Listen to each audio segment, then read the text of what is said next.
Welcome to Twisted Truths, where betrayal meets brutal payback, and where the most unexpected twists expose what people are really capable of. This story isn't just shocking, it's personal. My name is Enrique, and this story starts at a gravesite. The wind cut cold through my black suit as I stood next to my sister, Paloma, in the cracked earth of Hollow Ridge Cemetery. The sky above was a dull, lifeless gray, and the preacher's words felt like echoes from another world. My eyes were fixed on the wooden casket being lowered into the ground. The same woman who once held me close after every nightmare, wiped blood from my bruises in silence, and whispered, "We just have to survive, baby." Her name was Carmen Ruiz. My mother. My lighthouse in a life of storm after storm. But when the dirt hit the casket, something inside me shattered for good. I didn't just lose my mother, I lost the last thread of protection from the man standing across the grave, his arm draped around another woman. My father. He didn't even pretend to grieve. He wore a cheap black jacket and a smug grin. And beside him, in a form-fitting red dress entirely inappropriate for a funeral, stood her. Sandra. His mistress. The woman whose name had been whispered in fights, whose perfume I'd caught on my mother's coat too many times. That night, after we returned from the cemetery, my father dropped the bomb. "I'm tired of pretending," he said, loosening his tie, his voice slurred from too many bourbons. "Sandra's moving in. This house, this life, it's mine now. Your mother's gone. Time for us all to move on." I stood there in disbelief. Paloma froze beside me, only 15, clutching her backpack like it was a life preserver.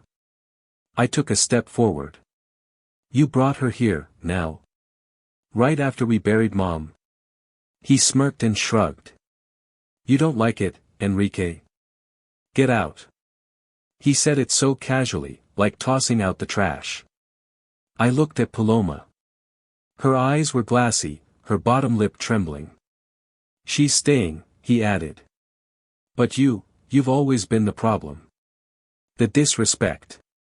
The attitude. I should have kicked you out years ago." I don't remember walking out.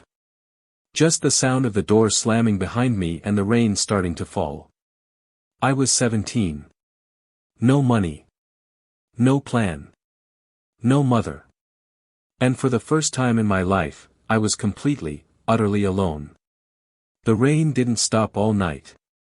I wandered the streets, soaked to the bone, numb from grief and fury.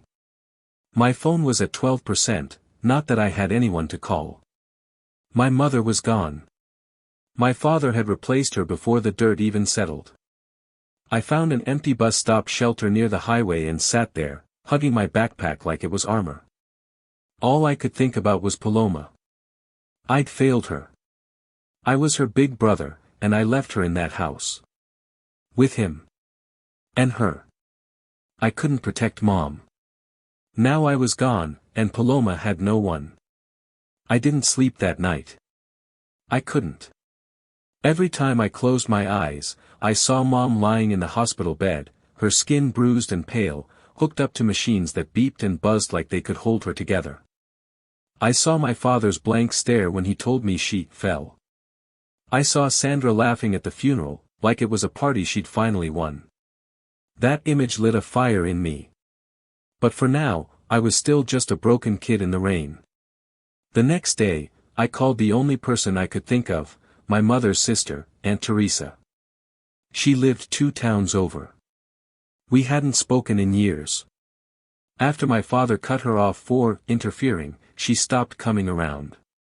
When she picked up and heard my voice, she didn't even hesitate. "Enrique? Mijo? Where are you? Are you safe?" Her voice broke me. I told her everything between shallow breaths. The funeral. Sandra. The fight. My father's final words. Within 2 hours, she was in her rusted Toyota Corolla, pulling up beside the shelter with tears in her eyes and soup in a thermos. She took me in without conditions. Gave me her couch, food, and something I hadn't felt in years, peace. But peace didn't silence the guilt. Paloma was still with him. I called her that night from Aunt Teresa's phone. She answered in a whisper. "Are you okay?" I asked.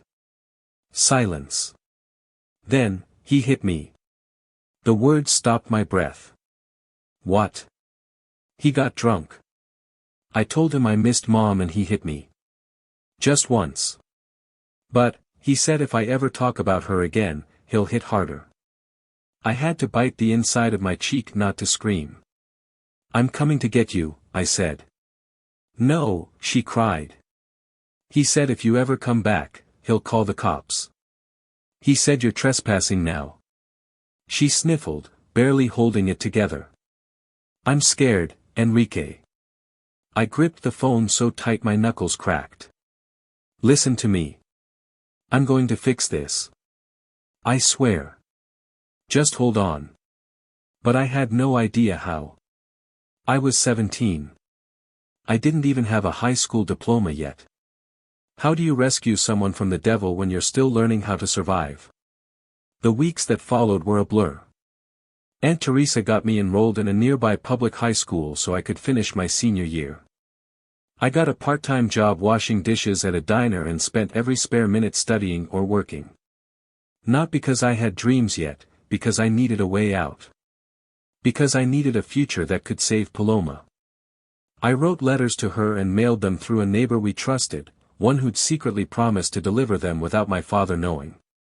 In every letter, I reminded her that I hadn't forgotten. That she wasn't alone. And every day I carried a rage so heavy it twisted my gut. Sandra posted family pictures online like she belonged, cooking in Mom's kitchen, smiling beside Dad on the porch. I saw them on a mutual friend's Facebook. It was like my mother never existed. But I remembered. And I kept every receipt, screenshots, journals, recordings. I documented everything from the past and the present. I didn't know how it would help, but I knew someday, it would. One night, after another long shift at the diner, I got a letter from Paloma in the mailbox. It was written in her cramped handwriting. He says Sandra's pregnant. She's moving into Mom's room. I don't feel safe anymore. That letter became the turning point.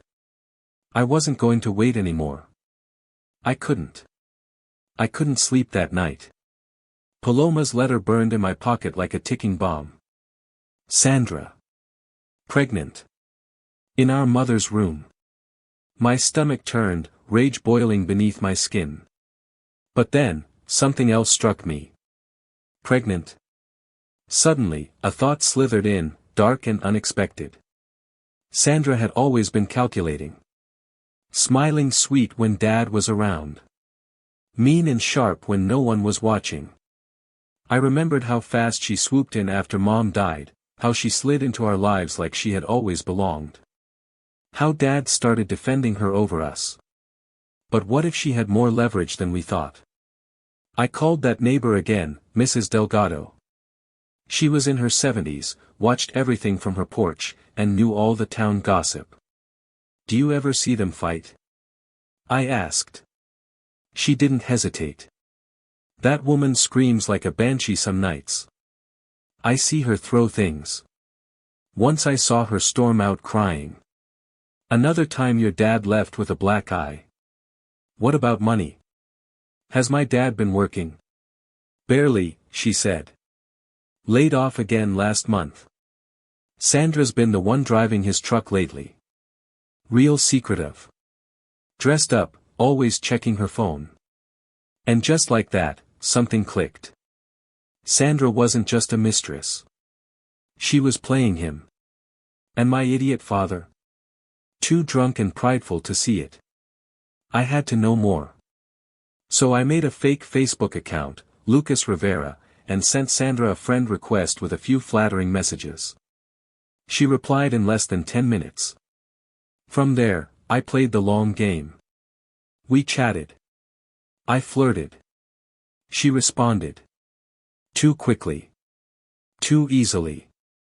After 2 days of talking, she sent a picture of herself in my mother's old robe. I nearly broke my phone in half. But I kept playing.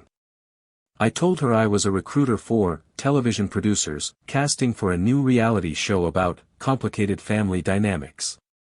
Her response: "OMG, that sounds hot. I have so much drama in my life, I'd be perfect for that." The ego. The narcissism. I asked questions.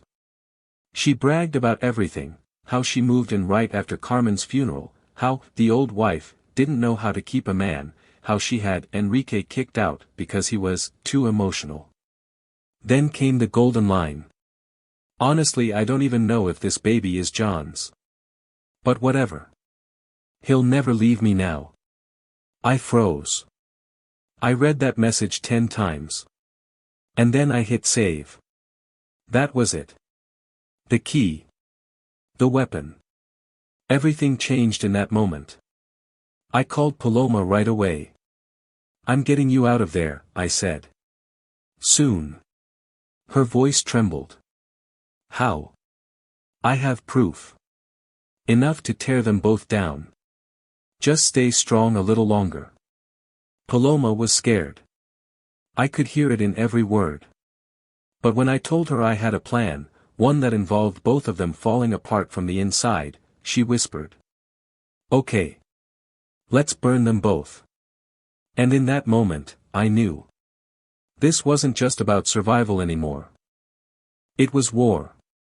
I spent the next 3 weeks crafting my plan like it was a legal case, because one day, it would be. I wasn't just out for revenge. I wanted permanent damage. Not in the shadows. Not with fists. But with truth. With receipts. With fire they couldn't escape. Sandra's screenshots. They were just the beginning.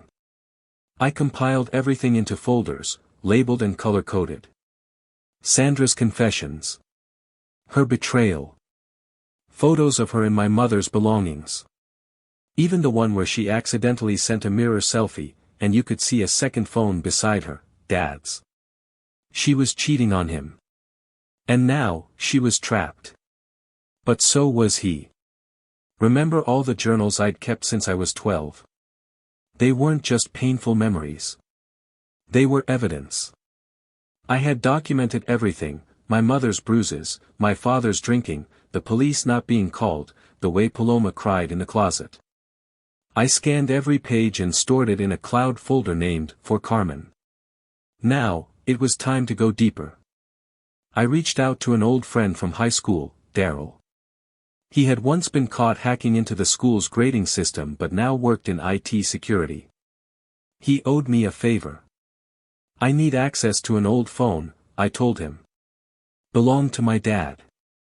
You got the device?" "No," I said. "But I have the cloud email and his favorite password. Dad never changed it, Paloma 1999. Ironically, the only good thing he'd ever created, my sister." Daryl worked his magic. Within 2 hours, I had everything from my father's Google account. Emails. Text backups. Location data. And what I found? Chilling. 1 month before my mother died, there were dozens of messages between him and Sandra that said things like, "She's becoming a problem. If she finds out, she'll take the kids.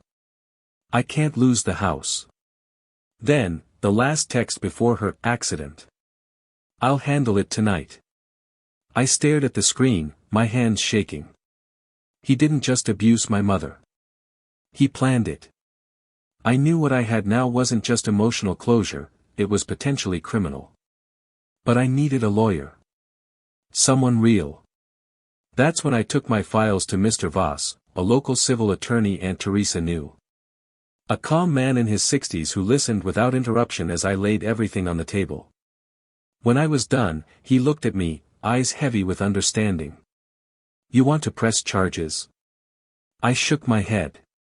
"Not yet.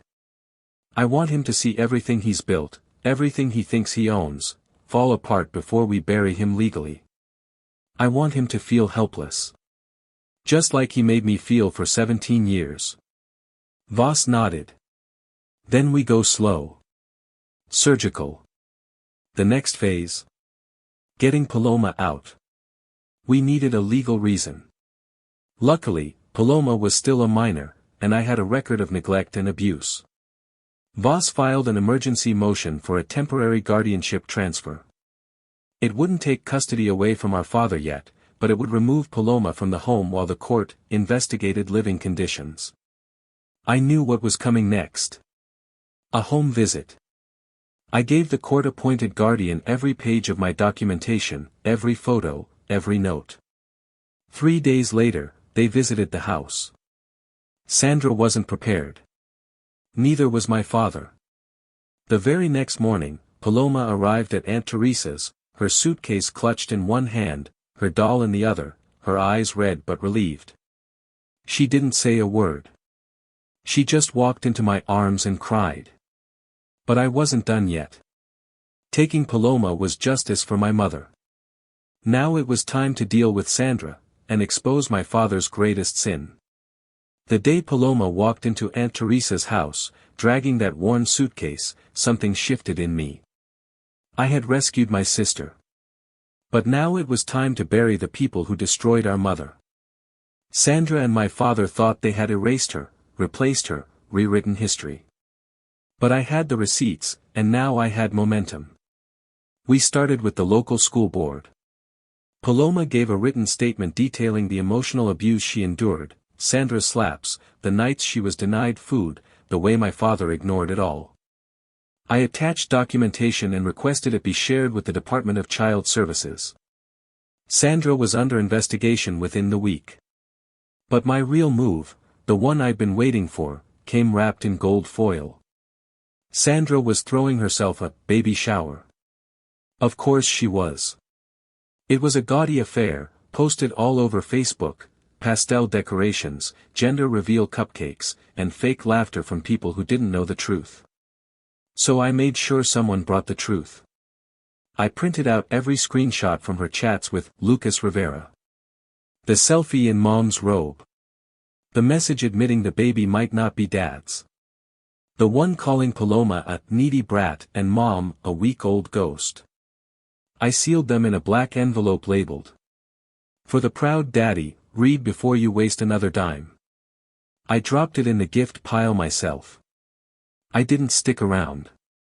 I didn't need to. 3 hours later, my phone rang. It was Mrs. Delgado. "Mijo, your father just threw the cake at her. In front of everyone.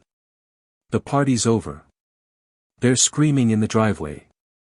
I smiled for the first time in weeks. The next day, Sandra moved out. But we weren't done yet. I worked with Voss to file a wrongful death petition. The claim? That my father's abusive history and threats played a direct role in my mother's death. While we couldn't charge him with murder, we could force a civil investigation. Discovery would open his emails, texts, and bring forward character witnesses, like me. Like Paloma. He was served the papers at work. He showed up at Aunt Teresa's door that night, pounding with both fists. "You think you can ruin me, boy?" he roared. "I'm your father." I stepped out onto the porch and faced him. He was red-faced, hair unkempt, whiskey on his breath. "You stopped being my father when you let her die," I said. "And now the whole world's going to know what you are." He lunged, but Robert, Aunt Teresa's neighbor and ex-cop, stepped out from behind me. "Leave now, John," Robert said, flashing his badge. "Or I call this in as a threat." My father staggered back, stunned. And then, he spit at my feet. "You're nothing," he hissed. I stepped forward. "No, you're nothing. But I'm your reckoning." He turned and walked off into the dark. But I knew he felt it now. The walls were closing in. The wrongful death suit sent shockwaves through our small town. Suddenly, everyone who once looked away began to whisper. At church. At the supermarket. At my father's job site. He had spent years hiding behind the lie of a tragic accident. But now, the lie had a crack. And soon, it shattered.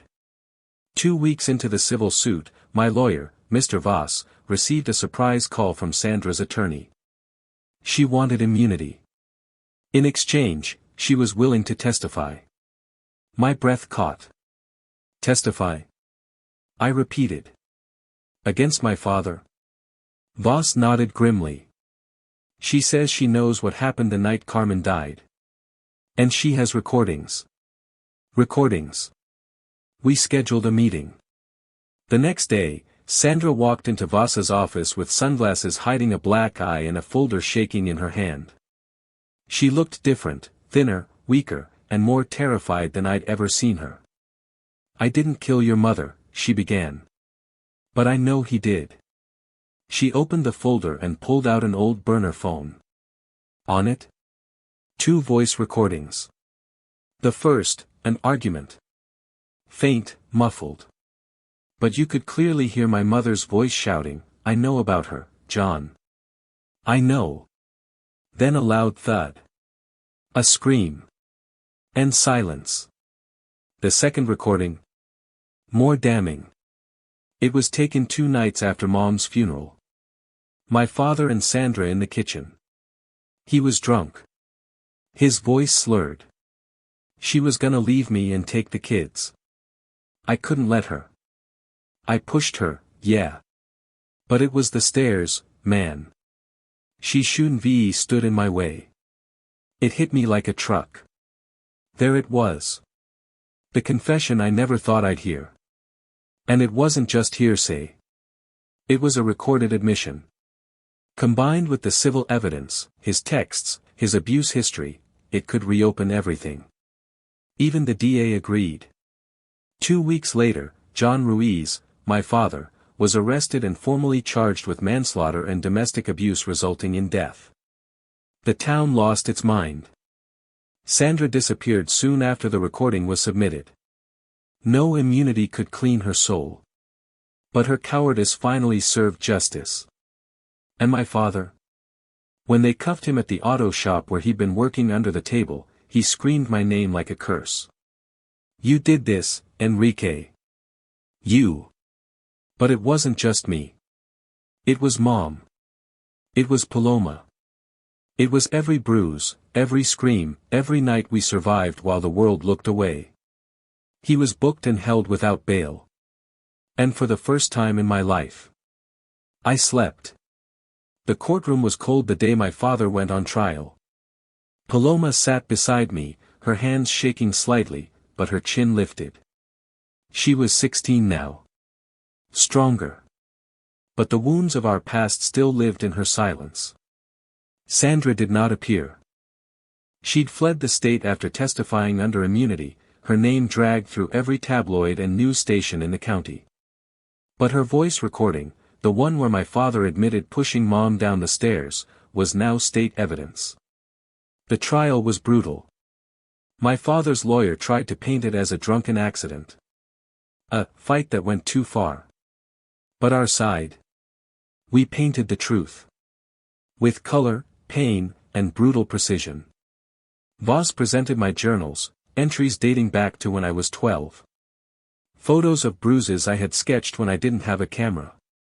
School counselor notes. Witnesses like Mrs. Delgado. Medical records from the emergency room visits Mom tried to hide. And Paloma, my brave sister, took the stand. She told the court how our father screamed at our mother in the final months. How Sandra mocked her. How they treated Mom like a burden. And how, after her death, Sandra moved into our mother's room like she'd won a war. She looked at the jury, tears on her cheeks, and said, "My mom didn't fall. She was pushed, by years of pain, by a man who thought love was something he could beat into submission." The courtroom fell silent. The verdict came back in under an hour. Guilty. My father was sentenced to 25 years for manslaughter, with additional charges of child endangerment and domestic abuse. He didn't look at me as they led him away. But I looked at him. I wanted to feel victorious. Instead, I felt empty. Because there's no real victory when you lose someone like Mom. No sentence brings back the years stolen. The birthdays missed. The nights she cried alone. But what we did have was peace. Paloma graduated high school last spring. She's going to study psychology, wants to help other kids like us. And me? I became a family law attorney. I sit across from women with hollow eyes and children who flinch when you move too fast. And I fight like hell for them. Every single time. In my office, behind my desk, is a framed photo of my mother. She's smiling under the old oak tree, holding a tiny Paloma in one arm and me, gap-toothed and grinning, in the other. It's not just a memory. It's a promise. That her story didn't end in silence. That the truth, the twisted truth, finally had a voice. In the end, truth has a way of surfacing, even if it comes twisted through pain and betrayal. As one wise voice once said, sometimes your greatest enemy was once your closest ally. If this story struck a chord with you, let us know in the comments. And don't forget to subscribe, share, and spread the word, because justice deserves to be heard.